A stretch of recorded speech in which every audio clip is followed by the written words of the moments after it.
Parliament یا دیگر leadership ہے وہ یہ کہتی ہے کہ محمود اچکزئی اور مولانا ناصر عباس کے پاس مینڈیٹ ہے, ان کو بات کرنی چاہیے, یہ مینڈیٹ بھی ان کے پاس ہے, وہ بات کرنا چاہتے ہیں یا نہیں کرنا چاہتے ہیں یہ خود فیصلہ کر لیں. لیکن ان کی بہنیں اور جو دیگر لیڈر ہیں وہ یہ کہتے ہیں کہ نہیں, یہ اختیار تو کسی کو دیا ہی نہیں انہوں نے. یعنی پارٹی کی ڈائلاگ کمیٹی کی اپوائنٹمنٹ بھی بانی نے کی ہے, اور بانی کا ہی پیغام لے کے ان کی بہن جیل سے باہر آتی ہیں کہ جو مذاکرات کر رہے ہیں یا کرنا چاہتے ہیں وہ ہم میں سے نہیں ہیں, وہ پی ٹی آئی کے لیڈر بانی پی ٹی آئی کے ساتھ نہیں ہیں. یہ کیا ہے, یہ کیا کسی سیریس پولیٹیکل پارٹی کا یہ ایٹیچیوڈ ہونا چاہیے؟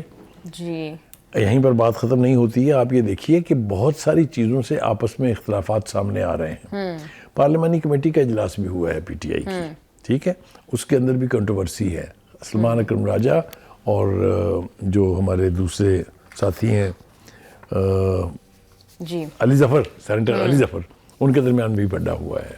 جی جو سیاسی کمیٹی تشکیل دی گئی تھی پارٹی کی, اس کے اندر لوگوں کا کہنا ہے کہ نہ کوئی سینیٹر ہے اور نہ ہی کوئی پارلیمانی لیڈر ہے نیشنل اسمبلی کا. تو جب یہ لیول ہوگا تقسیم کا تو کیسے کوئی میننگ فل ڈائلاگ جو ہے وہ انیشیٹ کیا جا سکتا ہے؟ ایک تو یہ دیکھنا ہے. بخاری صاحب, ابھی جب وزیر اعظم نے یہ آفر کی کہ وہ مذاکرات کرنا چاہتے ہیں, اگر واقعی وہ اس آفر کو لے کر سنجیدہ ہیں تو سب سے پہلے ایٹ لیسٹ کسی فیملی ممبر کے کل ملاقات کا دن تھا, ملاقات کروا دی جاتی. اگین وہی ہوا کہ انہوں نے پروٹیسٹ کیا, وہ چند گھنٹے وہاں پر بیٹھے رہے, ان کو نہیں جانے دیا گیا بانی سے ملاقات کے لیے. تو اگر مذاکرات کے حوالے سے ماحول پہلے سازگار بنایا جائے تاکہ دونوں سائڈ میں ٹرسٹ بلڈنگ ہو. بالکل آپ ٹھیک فرما رہی ہیں, لیکن یہ ذمہ داری آپ پی ٹی آئی پر ڈالنے کے لیے شاید تیار نہیں ہیں ذہنی طور پر. ماحول ایک نے نہیں بنانا ہوتا, ماحول دونوں نے بنانا ہوتا ہے. جب آپ ملاقات کو جواز بنا کے پروٹیسٹ کرنے آئیں گے اڈیالہ جیل میں تو کوئی نہیں ملنے دے گا آپ کو. کہہ دیا نا, عطا اللہ تعالیٰ نے بھی کہہ دیا کہ نہیں ملنے دیں گے جی, کر لے جو کرنا ہے. تو کہنے کا مطلب یہ ہے کہ آپ پہلے وہ رویہ بھی تو چھوڑیں نا. کل کیا ٹویٹ نکلی وہاں سے, تیاری کریں جی اسٹریٹ پاور کی, یہ مذاکرات کرنے کی نیت ہے, یہ مذاکرات کرنے کا رویہ ہے. حکومت کو بھی ہم بلیم کریں اگر یہ رسپونڈ پراپرلی کریں تو, یہ رسپونڈ ہی نہیں کر رہے ہیں. یہ بانی کا خیال یہ ہے کہ ہر چیز قوت کے زور پر حاصل کی جا سکتی ہے. 2 خوفناک تجربے وہ کر چکے ہیں. 9 مئی بھی یہی تھا. 9 مئی کے بارے میں فوج کا سوچنا یہ ہے کہ یہ فوج کے اندر میوٹنی کرانے کی سازش تھی جو اس سے پہلے کسی پولیٹیکل پارٹی نے کبھی جرت نہیں کی ہے. ٹھیک ہے, اس کے بعد آپ نے 26 نومبر کیا کہ قبضہ کریں گے اسلام آباد پہ. جی از دیٹ اے وے کہ آپ اپنا مقصد حاصل کر لیں گے؟ نو. میں بار بار کہہ چکا ہوں, نو بڈی کین فائٹ دا اسٹیٹ. بخاری صاحب, آپ کو نہیں لگتا کہ بانی پی ٹی آئی اوور سمارٹ بننے کی کوشش کر رہے ہیں؟ وہ دونوں آپشنز کو ایک ساتھ لے کر چل رہے ہیں. ایک طرف تو وہ سہیل افریدی صاحب کو کہہ رہے ہیں کہ روڈ موومنٹ کی تیاری کریں تاکہ وہ اسٹریٹ پاور یوز کرتے ہوئے گورنمنٹ کے اوپر پریشر بلڈ کر سکیں. دوسری طرف محمود خان اچکزئی مذاکرات کی بات کر رہے ہیں تاکہ وہ روڈ پاور سے جو ایڈوانٹیج اپنے مذاکرات کی ٹیبل پر اس سے وہ حاصل کر سکیں. دیکھیے صرف یہ 2 نہیں ہیں, بہت سارے آپشن پہ کام کر رہے ہیں. اپنی جو کمیٹی بنائی ہے انہوں نے, ان کو کہتے ہیں تم کو میں نے پورا مینڈیٹ دے دیا ہے. بہن کے کان میں کہتے ہیں کہ جا کے باہر کہہ دو کہ جو مذاکرات کر رہے ہیں وہ ہمارے ساتھ نہیں ہے, نہ ہم میں سے ہے. Which part of the statement of the بانی P T I should we trust? یہی ڈائلیما ہے حکومت کا بھی. بار بار لیڈرشپ گورنمنٹ کی, دونوں بڑی پارٹیوں کی جو ہے وہ یہ کہہ چکی ہے کہ سب سے بڑا کریڈیبلٹی ڈیفیسٹ ہے. خان صاحب کس بات پہ کھڑے ہوں گے, کس بات پہ نہیں کھڑے ہوں گے, کوئی اس کی گارنٹی نہیں ہے. مثال دے دیتے ہیں, جو 3 راؤنڈ ہوئے تھے ایاز صادق کی نگرانی میں پارلیمنٹ کے اندر, اس کی اجازت بھی تو بانی نے ہی دی تھی نا. تو پھر وہ اپنے منطقی انجام کو کیوں نہیں پہنچے؟ 4تھے راؤنڈ کے لیے وہ گئے, ان سے اپروو کروانے کے لیے تو ڈور کھچ گئی. 26ویں آئینی ترمیم مولانا فضل الرحمان کے ساتھ جس نوعیت کی الائنس بنی تھی, کوئی اپنے گھر جانے کے لیے تیار ہی نہیں تھا. سب پرماننٹ ڈیرا ڈال کے باہر 4 پائیاں بچھا کے بیٹھے ہوئے تھے, پڑھ رہے تھے نمازیں 5 جو زندگی میں کبھی نہیں پڑھی. کیا نکلا نتیجہ اس کا؟ جب مسودے پر اتفاق ہو گیا تو پتہ چلا کہ جناب مولانا فضل الرحمان صاحب ان کے رویے سے تنگ آ کے 26ویں ترمیم کو ووٹ دیا ہے. جی یہ سیاسی ایٹیچیوڈ نہیں ہے, یہ سیاسی کنڈکٹ نہیں ہے. بخاری صاحب, پی ٹی آئی کا ایک اور بھی تو مسئلہ ہے کہ ان کے ورکرز جو ہیں وہ بارہا وہ چاہتے ہیں کہ روڈ اسٹریٹ پاور کو یوز کیا جائے. جس طرح سے ریسنٹ پریس کانفرنس میں بھی سلمان اکرم راجہ اور بیرسٹر گوہر یہی بات کر رہے تھے کہ ان کے لیڈر بات کر رہے ہیں, ورکر نہیں. جی, وہ یہ بات کر رہے تھے کہ ہمارے ورکرز جو ہیں وہ بارہا یہ بات کرتے ہیں کہ بانی کی رہائی کے لیے اسٹریٹ پاور کو استعمال کیا جائے. تو اگر مذاکرات کرتے ہیں تو پھر ورکر کس طرح سے رسپونڈ کرے گا؟ دیکھیے, میں ایک ریئلسٹک پکچر کو یعنی احاطہ کرنے کی کوشش کرتے ہیں. ورکر کھل کے آئے ان کے کہنے پر 9 مئی کو, اور وہ کر دیا جو پہلے کبھی نہیں ہوا. 40 military installations in 12 cities were attacked. کبھی نہیں ہوا پہلے. ورکر نے کیا نا, ظاہر لیڈر تو کہیں دیکھنے کو آنکھ میں ڈالنے کو نہیں مل رہا تھا. ایک بات, 26 نومبر جو لیڈرشپ تھی تو بھاگ گئی وائس صحابہ بیگم صاحبہ کے ساتھ, یاد ہے نا جی, کس نے مار کھائی؟ ورکر نے. اب وہ آپ کو ٹرسٹ کرنے کے لیے تیار نہیں ہے.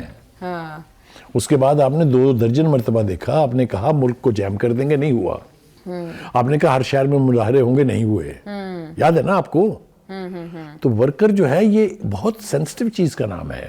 وہ جب اس کو یہ فیل ہو کہ پارٹی میرے سر پر کھڑی ہی نہیں ہے تو وہ نہیں نکلتا, چاہے اس کا باپ بلا رہا ہو اس کو. لیکن بخاری صاحب, اس دفعہ پی ٹی آئی کو لگتا ہے کہ علی امین گنڈا پور صاحب اور طرح کے انسان تھے. اب سہیل افریدی صاحب جو ہے وہ ورکر کے ساتھ کھڑے ہو کر جو ہے وہ احتجاج کریں گے. آپ کو واقعی ایسا لگتا ہے کہ ایسا؟ بالکل ایسا نہیں ہے, نہ مجھے لگتا ہے ایسا, اس لیے کہ 2 بڑے لیڈر تھے جو پروٹیسٹ کی پالیٹکس کو آگے لے جا سکتے تھے. ایک کا نام شیر افضل مروت تھا, دوسرے کا نام علی امین گنڈا پور تھا. دونوں کو آپ نے کک آؤٹ کر کے پارٹی سے باہر پھینکا ہے ایک طرح سے. ایک تو بالکل پھینکا گیا ہے اور دوسرا جو ہے کہیں دیکھنے کو نہیں مل رہا. اے مین فرام کے پی کے under the P T I was a stalwart Ali Amin Gandapur پور. He is nobody, he is no an entity. تو یہ میں نے آپ نے تو نہیں کیا نا, تو پارٹی نے کیا نا جی. اور وہ جو نعرے مارتے تھے, جنید اکبر ہوں چاہے وہ دوسرے باقی کے ہوں, کدھر گئے وہ؟ 2 جگہ جلسہ کیا, آپ نے کامیاب نہیں ہوا, آپ نے چوکس نوٹسز ایشو کر دیے لوگوں کو.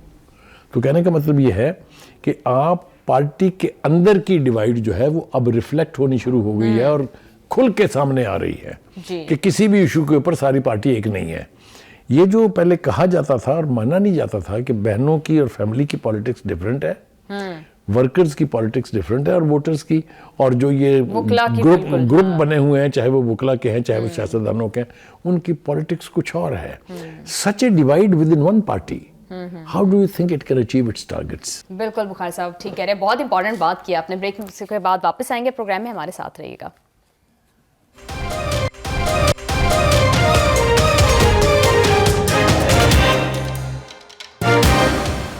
بخاری صاحب, شاید اسی کا حل جو ہے وہ نیشنل ڈائیلاگ کمیٹی کے کچھ لوگ جو سابق پی ٹی آئی رہنما ہیں انہوں نے سجیسٹ کیا ہے.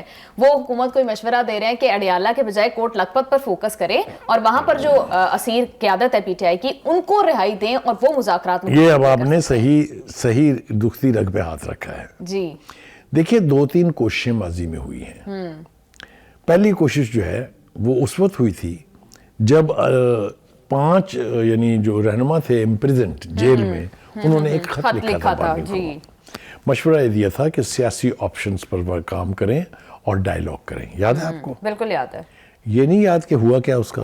یہ بھی یاد ہے نا؟ بالکل یاد ہے کہ اس نے درخور انترا نہیں سمجھا اور پھینک دی اٹھا کے پروپوزل. اس کے بعد حکومت کی طرف سے انیشیٹو کے جواب میں توقع ہو گئی تھی, جو میں نے ایاز صادق کا, کہ شاید کوئی راستہ نکل آئے گا. وہی فلوپ ہو گیا. اب جو باہر بیٹھے ہوئے لوگ ہیں جن کو سابقہ پی ٹی آئی کے لوگ کہا جا رہا ہے, جس میں عمران اسماعیل ہیں, جس میں مولوی محمود ہیں, جس میں فواد چودھری ہیں, انہوں نے ایک انیشیٹو لیا ہے. انہوں نے اپنے آپ کو کہا ہے نیشنل ڈائیلاگ کمیٹی. برج کا رول پلے کرنا چاہ رہے ہیں between P T I and. ایک انہوں نے بھی خط لکھ مارا ہے. ایک تو یہ کہ انہوں نے ویلکم کیا ہے پرائم منسٹر کی ڈائیلاگ آفر کا. جی. دوسرا یہ کہ وہ یہ کہہ رہے ہیں کہ چھڈو جی انہوں, یہ وہ -1 فارمولے کی طرف آپ جائیں. بالکل. وہ کسی کا کریڈٹ نہیں ہے, وہ اس کا واحد کریڈٹ اور ڈسکریڈٹ جو ہے وہ بانی کو ہے. بیکاز وہ کوئی ڈھنگ کی بات چونکہ ماننے کے لیے تیار نہیں ہے, لہٰذا یہ نمونے ان کے اندر سے پیدا ہو رہے ہیں. ٹھیک ہے, اب یہ آپ کریڈٹ یا ڈسکریڈٹ دیں اسٹیبلشمنٹ کو یا حکومت کو کہ وہ -1 کرانے کے لیے اس طرح کی درفنتریاں چھوڑ رہی ہے, یہ ایک سیٹ ہے. دوسرا سیٹ آف انفارمیشن یہ ہے کہ یہ سارے لوگ تو ہارڈ کور پی ٹی آئی کے لوگ تھے. انہوں نے جیل کاٹی ہے. ان میں سے ایک انفارمیشن منسٹر رہا ہے, ان میں سے دوسرا گورنر سندھ رہا ہے فار آل تھرو آؤٹ دا ٹینیور. تو کہنے کا مطلب یہ ہے کہ they are not non entities, they are P T I, they are P T. ایک وہ ہارڈ کور جو جا کے استحکام پارٹی میں بیٹھ گئی، جس میں جہانگیر ترین، علیم خان وغیرہ لوگ شامل تھے. تو پارٹی جو ہے وہ آہستہ آہستہ ریڈیوس ہو رہی ہے، اور جن کو اس کا احساس ہونا چاہیے ان کو ادراک ہی نہیں ہے. ان کو لگتا ہے جب تک میں کھڑا ہوں تب تک تحریک انصاف ہے. بخاری صاحب، اب جس طرح سے دیکھا کہ یہ جو قیادت، جو اسیر قیادت ہے پی ٹی آئی کی فورٹ لکھپت میں، انہوں نے بانی کے ساتھ شانہ بشانہ جیل کاٹی ہے. اگر ان کو رہائی دی جاتی ہے تو کیا وہ -1 کو ایکسیپٹ کریں گے؟ دیکھیے بات یہ ہے، یہ سارے انیشیٹیوز لیے جا رہے ہیں کہ پی ٹی آئی اب with Bani PTI is not acceptable to the government and the establishment at the same time. لہٰذا اس کو آپ -1 فارمولہ دے دیں، اس کو آپ عمران خان کے بغیر پی ٹی آئی کا ایک نیا روپ کا نام دے لیں، جو مرضی نام دے لیں اس کو. یہ اب طے ہوتا جا رہا ہے، اور شاید میں وثوق سے نہیں کہہ رہا ہوں کہ پارٹی کی یہ لیڈرشپ جو کہہ رہی ہے کہ فوکس شفٹ کریں فرام اڈیالہ ٹو کوٹ لکھپت، یہ چاہ رہی ہے کہ بس انف، ہم نے دیکھ لیا بھگت لیا ان کو، بس ان کو چھوڑیں، آپ پی ٹی آئی کے ساتھ بات کریں ہم سے. اور ایک بات میں آپ کو بتاؤں، اگر اس ڈائیلاگ کمیٹی کو پذیرائی مل گئی حکومت کی طرف سے، تو شیر افضل مروت یہ کہتا ہے کہ جس دن بھی ٹیسٹ آیا آدھی پارٹی نہیں ہے. اور یہ وہ وثوق کے ساتھ کہہ رہا ہے، اور کسی نے اس کے بیان کو چیلنج نہیں کیا. اس نے کہا آپ گورنر رول کی بات کرتے ہیں، جس دن گورنر رول لگنے کا نوٹیفیکیشن ہوا، half of the P T I M P S جو ہے وہ ساتھ چھوڑ دیں گے. جی بخاری صاحب، بہت کیسز میں بریت تو دے دی گئی شاہ محمود قریشی کو، کیا آپ کو لگتا ہے ان کو پے رول پر رہائی بھی دے دی جائے گی؟ دیکھیے میں نے کہا ہے کہ اگر اس پارٹی کے انیشیٹو کو حکومت کی طرف سے پذیرائی ملی، ایک، یا اگر یہ جنم لیا ہے اس ڈائیلاگ کمیٹی نے with the courtesy of the establishment, تو بات تو آگے بڑھے گی. میرا خیال یہ ہے کہ اگر یہ ریکگنیشن آ گئی، اگر ان کو انہوں نے اپنے ساتھ بٹھا کے ڈائیلاگ شروع کر دیا، تو پی ٹی آئی اور پی ٹی آئی کی جو بانی کے ساتھ لیڈرشپ ہے ان کے لیے بہت بڑا کٹھن مرحلہ ہوگا. بالکل. بخاری صاحب، ایک طرف تو وزیر اعظم مذاکرات کی بات کر رہے ہیں، دوسری طرف رانا ثناء اللہ صاحب کہہ رہے ہیں عمران خان مذاکرات نہیں کر سکتے، صرف افراتفری چاہتے ہیں. مطلب حکومتی وزراء جو ہیں وہ بالکل خان صاحب کے خلاف جو ہے وہ بیان بازی کا سلسلہ جاری رکھے ہوئے ہیں. دیکھیے دو چیزیں ہیں، دوسری پارٹی کیا کر رہی ہے، ایک طرف کمیٹیاں بنا رہی ہے ڈائیلاگ کی، ایک طرف اس کے جو سابقہ لوگ ہیں وہ ایک کمیٹی بنا کے بیٹھے ہوئے ہیں. تو سی ایم کے پی کے کیا کر رہا ہے، وہ اسٹریٹ موومنٹ کی تیاری کر رہے ہیں. تو کانفلکٹ تو ہے نا، کانفلکٹ ایٹیٹیوڈز میں بھی ہے، رویوں میں بھی ہے، سٹیٹمنٹس میں بھی ہے. اس لیے رانا ثناء اللہ جو کہہ رہے ہیں وہ ایک طرف اشارہ کر رہے ہیں کہ بانی پی ٹی آئی کی موجودگی میں تو ان کے ساتھ کوئی ڈائیلاگ نہیں ہو سکتا، بیکاز انہوں نے کبھی ڈائیلاگ کی بات کی ہی نہیں ہے. یہ بات میں پہلے بھی کہہ چکا ہوں کہ خواجہ آصف نے کہا کہ یہ ڈی این اے میں ہی نہیں ہے ان کے مذاکرات. تو اب دیکھنا یہ ہے کہ یہ جو بیٹل آف ورڈز اور بیٹل آف نروز ہے، یہ الٹیمیٹلی کس طرف کا دھارا اختیار کرتی ہے. بالکل. بخاری صاحب، آپ کو کیا لگتا ہے کس طرف کا دھارا اختیار کرے گی، سچویشن کس طرف جا رہی ہے؟ بہت حکومت کسی بھی ایسے انیشیٹو کو ویلکم کرے گی جو سیناریو سے بانی پی ٹی آئی کو مائنس کرے. Are they fearful of Imran Khan? Are they fearful of Imran Khan? Well, I mean, it is something that PTI has been projecting for long. اور آپ جیسے جو لوگ ہیں انہوں نے اس کو بائی بھی کیا ہے، لیکن جب فیصلے کی گھڑی آئے گی تو اٹ ول ناٹ میٹر کہ کوئی ایکسیپٹ کرے گا یا نہیں. کیوں؟ یعنی میجورٹی ہوتے ہوئے، 2/3 میجورٹی ہوتے ہوئے نواز شریف پرائم منسٹرشپ سے اترے یا نہیں؟ نہ صرف یہ کہ اترے، ان کے بھائی کو بھی اس وقت ایکسیپٹ نہیں کیا گیا. کون بنا تھا پرائم منسٹر؟ شاہد خاقان عباسی. ٹھیک ہے. تو جب فیصلے کی گھڑی آئے گی تو پھر انہی میں سے نکلیں گے جو پارٹی کو لیڈ کرنے کا دعویٰ کریں گے. بخاری صاحب، آپ کو نہیں لگتا کہ جتنی زیادہ -1 کی باتیں ہم سن رہے ہیں، اتنا زیادہ بانی کا قد کاٹ بڑا ہوتا جا رہا ہے، اتنا زیادہ ان کو لوگ سمپتھی کی نظر سے دیکھ رہے ہیں؟ یہ ان کے سوشل میڈیا کے تحت تو بالکل آپ نے ٹھیک کہا ہے، لیکن اگر آپ ایکچولی دیکھیں تو ان کا قد چھوٹا ہو رہا ہے. کیونکہ اگر ورکر اور ووٹر ساتھ سے تھوڑے پیچھے ہٹتے جائیں، وہ پارٹی کی لیڈرشپ جو آپ کی اسٹرینتھ رہی ہے وہ آپ کو ڈسون کرنے لگے تو قد بڑا نہیں کرتے، قد کم ہوتے ہیں. بالکل. بخاری صاحب، پھر کس طرف سے سچویشن آپ جاتی دیکھ رہے ہیں؟ اگر اسی طرح سے ہوتا رہا تو پھر تو بانی the best thing is کہ بانی پی ٹی آئی سنجیدگی کے ساتھ پولیٹیکل ڈائیلاگ انیشیٹ کرائے، اور جیسا کہ خواجہ آصف نے بھی کہا، رانا ثناء اللہ نے بھی کہا، give and take is the basic of politics, is the basic of democracy. بالکل. اس کے اوپر عمل کرتے ہوئے بانی کے پاس بخاری صاحب ہے کیا to give؟ ماننے کے پاس بہت کچھ ہے. وہ جو ڈر بیچتے ہیں صبح سے شام تک سوشل میڈیا پر, ہٹائیں نا اس ڈر کو, پھر کہیں کہ میں پولیٹیشین ہوں, آئیں بیٹھ کے بات کرتے ہیں. جو اداروں کے خلاف ایک وقت ایسا تھا, میں آپ کو یہ بتا رہا ہوں وثوق کے ساتھ, کہ یہی حکومت, یہی اسٹیبلشمنٹ جا کے جیل میں ان کے ساتھ مذاکرات کرنے کے لیے تیار تھی. بالکل بخاری صاحب ٹھیک کہہ رہے ہیں, بہت امپورٹنٹ بات کی آپ نے. بریک کے بعد واپس آئیں گے پروگرام میں, ہمارے ساتھ رہیے گا.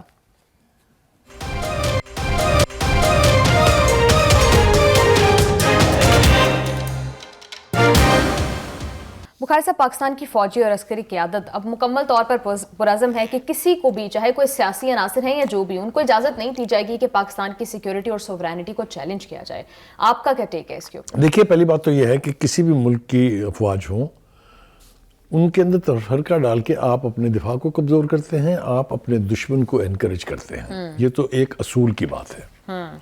دوسری بات یہ ہے کہ اگر ہم اپنے کانٹیکس میں دیکھیں تو یہ فوج جو ہے یہ کسی کی موسن تھی کبھی, اور پھر یہ غدار ہو گئی, میر جعفر میر صادق ہو گئی.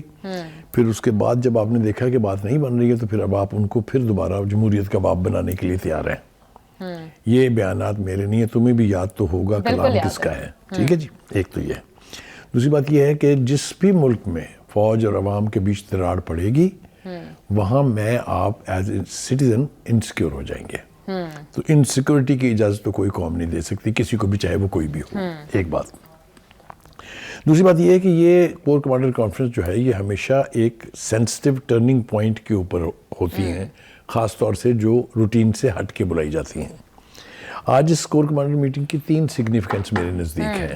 ایک سگنیفیکنٹ تو یہی ہے کہ وہ قوتیں جو پاکستان کے مسلح افواج کے بیچ تفرقہ ڈالنا, ڈیوائیڈ کرنا چاہتی ہیں, ان کو ہر لیول پر ڈسکریج ہونا چاہیے اور ڈسکریج کرنا چاہیے. دوسرا یہ ہے کہ کشمیر کا جو جد و جہد ہے وہ یہ تاثر قائم کرنے کا موقع ہی نہیں آنا چاہیے کہ وہ کوئی کولڈ سٹوریج میں چلی گئی ہے یا بیک برنر پہ چلی گئی ہے. اس کا بھی اس کانفرنس نے اعادہ کیا ہے. اور تیسری بہت امپورٹنٹ بات جو میرے نزدیک ہے وہ یہ ہے کہ کشمیریوں کی جو جد و جہد آزادی ہے اس کی ہر لحاظ سے انہوں نے پاکستان کی حکومت کے موقف کی توثیق کرتے ہوئے کہا ہے کہ ہم کشمیری عوام کو کبھی اکیلا نہیں چھوڑیں گے. ان کا حق خود ارادیت جو ہے یہ ان کا بنیادی حق ہے, یہ ہم دلا کے رہیں گے. یہ بھی بہت بڑی ڈٹرمنیشن کا اظہار ہے کہ ہم کشمیریوں کی جد و جہد آزادی کے ساتھ کھڑے ہیں.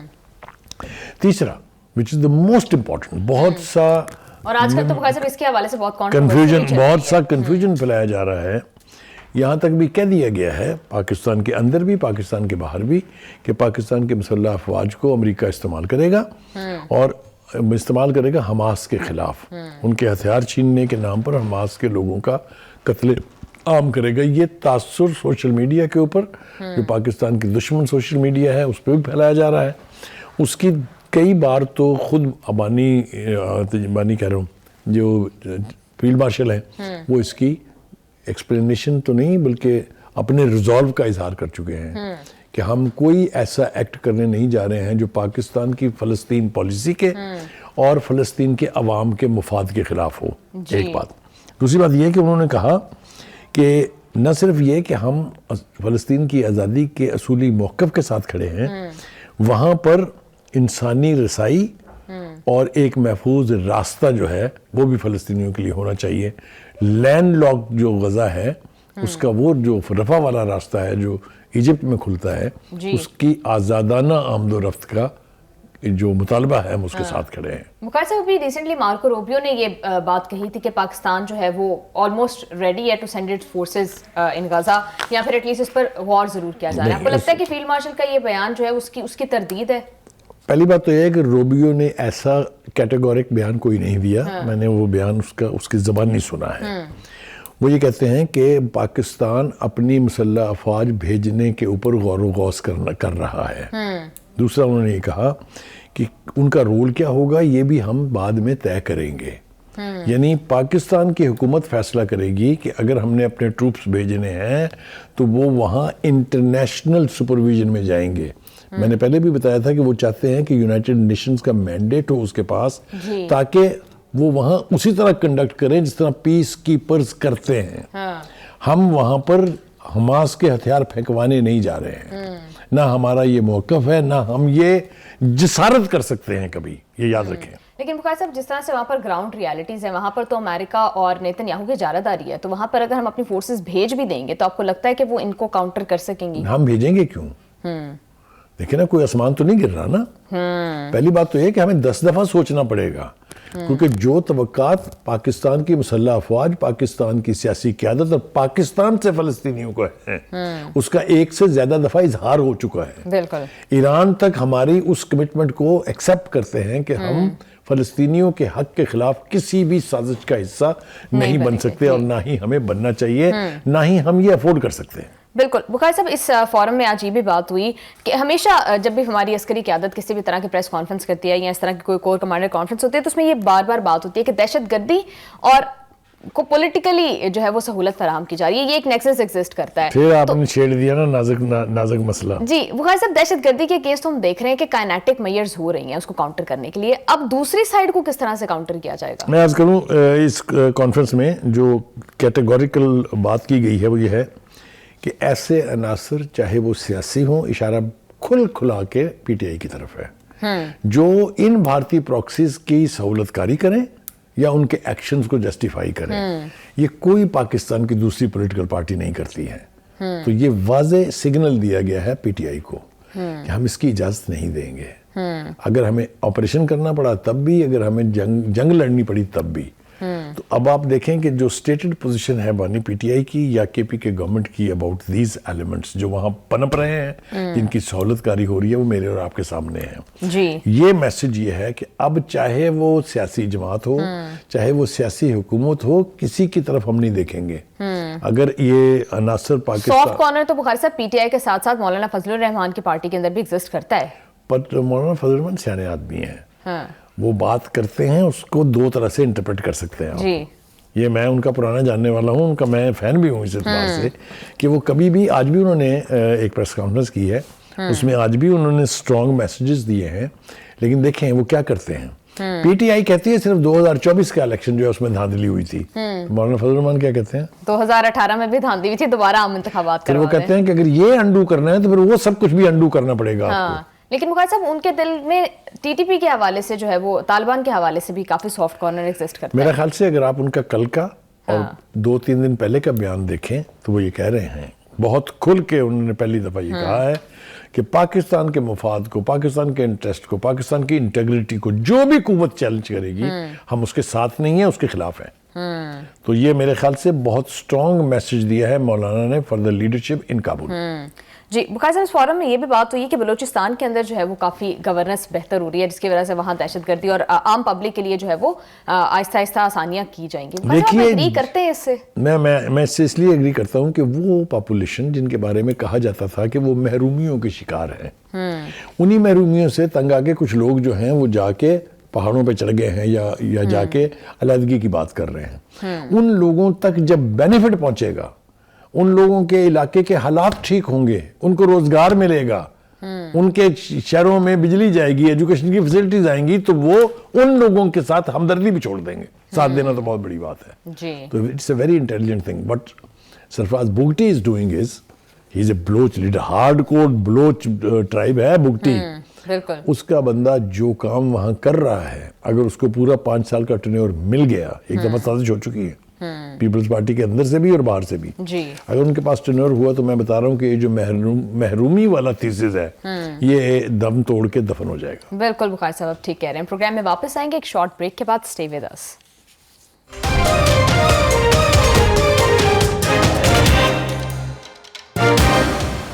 کل پی آئی اے کو فائنلی پرائیویٹائز کر دیا گیا اور اس نجکاری سے گورنمنٹ کو 55 ارب روپے ملیں گے۔ جی بخاری صاحب، کیا پی آئی اے کی نجکاری سے پاکستان کی معیشت جو ہے اس کے حوالے سے کوئی امید کی کرن آپ دیکھ رہے ہیں؟ پہلی بات تو یہ ہے کہ کفر ٹوٹا خدا کر کے بالآخر پی آئی اے کی نجکاری جو ہے وہ ایک شفاف عمل کے تحت مکمل ہو گئی ہے۔ دیکھیے، اس میں بہت سارے ifs and buts ہیں۔ پہلی بات تو یہ ہے کہ اس سے حکومت کو جو ملے گا وہ تو ابھی نجکاری کے جو بشیر ہیں انہوں نے بتا دیا کہ حکومت کو 10 ارب روپے کیش ملے گی، 45 ارب روپے کی حکومتی ایکویٹی جو ہے وہ ہے۔ جو اہم بات ہے وہ انہوں نے بتائی نہیں، وہ یہ ہے کہ جو 35 ارب روپے ہر سال ہم سبسڈی کے طور پہ دیتے تھے پی آئی اے کو، وہ بچ گئے ہیں۔ جی. اور یہی وجہ تھی کہ IMF ہم پر پریشر ڈال رہا تھا کہ یہ جو پانڈے آپ کے ہیں جو آپ نہ آرگنائز کر سکتے ہیں, جو وائبل نہیں ہیں, ان کو پرائیویٹائز کریں تاکہ آپ کے اوپر سے لائبلٹی ختم ہو. ایک تو یہ. دوسری بات یہ کہ جو انہوں نے قسم پرسی کی حالت بتائی ہے PIA کی اس وقت کہ 18 جہاز جو ہیں وہ چل رہے ہیں جن میں سے 12 لیز پر ہیں, یعنی وہ ہمارے نہیں ہیں. اور دوسری طرف یہ ہے کہ کل طیاروں کی تعداد جو ہے وہ 33 ہے جن میں سے 20 اپنے ہیں جبکہ 13 لیز پر ہیں, یعنی اس کا مطلب ہے ایک لیز والا جہاز بھی نہیں چل رہا, وہ بھی گراؤنڈڈ ہے. پتھیٹک تصویر ہے یہ, بہت ہی پتھیٹک تصویر ہے. Any way, having said that, دیکھیں دو باتیں جو ہیں کل ہم نے جو اپنے پروگرام میں کہی تھی اس کے اوپر آج مجھے بڑا ایک صبح پہلے تو انہوں نے سوتے ہوئے اٹھا دیا مجھے, انہوں نے بڑے سخت رد عمل کا اظہار کیا, ہمارے دوست نے شاہد صاحب. انہوں نے کہا کہ جناب یہ تباہی جو ہے یہ 1970 سے نہیں شروع ہوئی تھی. 77 تک تو PIA was one of the best airline in the world's 10 best airlines. ان کا یہ بربادی شروع ہوئی ہے 1979 کے بعد. جی. مطلب یہ ہے کہ وہ کھلے لفظوں میں یہ کہہ رہے تھے کہ بربادی کے ذمہ دار سیاسی جماعتیں نہیں ہیں بلکہ فوجی حکومتیں ہیں, کیونکہ وہ ضیاء الحق کا دور تھا نا اس کے بعد 79 کے بعد سے, اینی وے بلکہ 77 کے بعد سے. انہوں نے اس بات سے ضرور اتفاق کیا کہ یس نور خان کے دور میں یہ this was the best airline. جی. لیکن وہ یہ کہتے ہیں کہ آج جو حالت PIA کی ہو گئی ہوئی ہے یہ کسی بھی نیشنل ایسٹ کے ساتھ یہ کھلواڑ نہیں ہونا چاہیے. بالکل بالکل بخاری صاحب. اس کے ساتھ ہی ایک امریکی جریدہ USA ٹوڈے اس نے یہ لکھا ہے کہ پاکستان میں جو ابھی کرنٹ گورنمنٹ ہے اس کی اصلاحاتی پالیسیوں کی وجہ سے معیشت جو ہے وہ استحکام کی طرف جا رہی ہے. بخاری صاحب ہم دیکھ رہے ہیں کہ میکرو اکنامک لیول کے اوپر تو اشاریے بہتر ہو رہے ہیں, لیکن کیا آپ کو لگتا ہے کہ عام پبلک کی زندگی پر اس کا کوئی اثر پڑ رہا ہے؟